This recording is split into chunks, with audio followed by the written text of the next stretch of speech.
historic rollout to address one of the most significant national security threats facing our nation. I want to know who owns the land around our bases and strategic bases, and getting an understanding of why foreign entities, foreign companies, foreign individuals might be buying up land around those bases. That's the most obvious. I mean, how did we let that happen? How did we let that happen? So the more land they acquire here, the more control they have. I mean, we're the United States, but they treat us like a colony. Today, we tell China to get the hell out of American agriculture. Here's your ticket. Do not pass go. Get the hell out of American agriculture.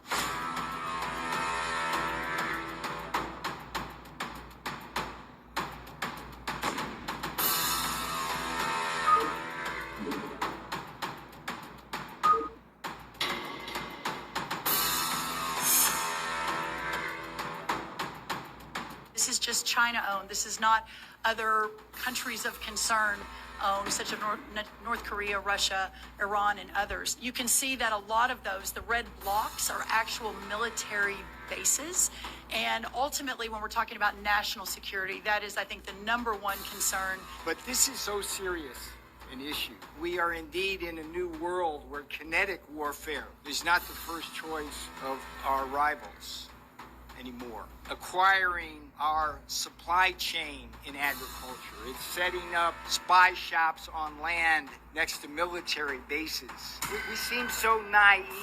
American agriculture is not just about feeding our families, but about protecting our nation and standing up to foreign adversaries who are buying our farmland, stealing our research, and creating dangerous vulnerabilities in the very systems that sustain us. Actively engaging at every level of government to take swift legislative and executive action to ban the purchase of American farmland by Chinese nationals and other foreign adversaries, including presidential authorities to claw back what has already been purchased by China and other foreign adversaries. It's about America first, but it's also just the application of common sense. No longer can foreign adversaries assume we're not watching and we're not paying attention and we're not doing something about it, because we are.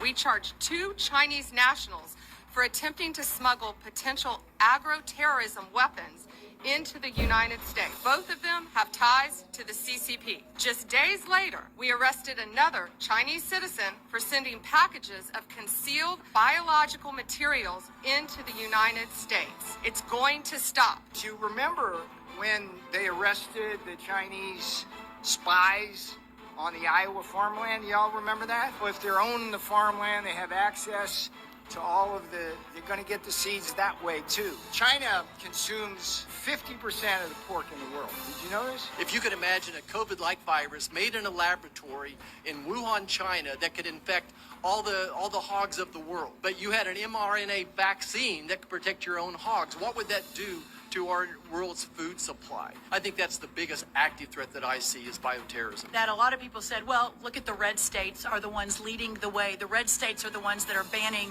the Chinese-owned farmland, and this is true. But I have to believe that even the Democrat governors and even the blue states realize what a massive threat this is to national security.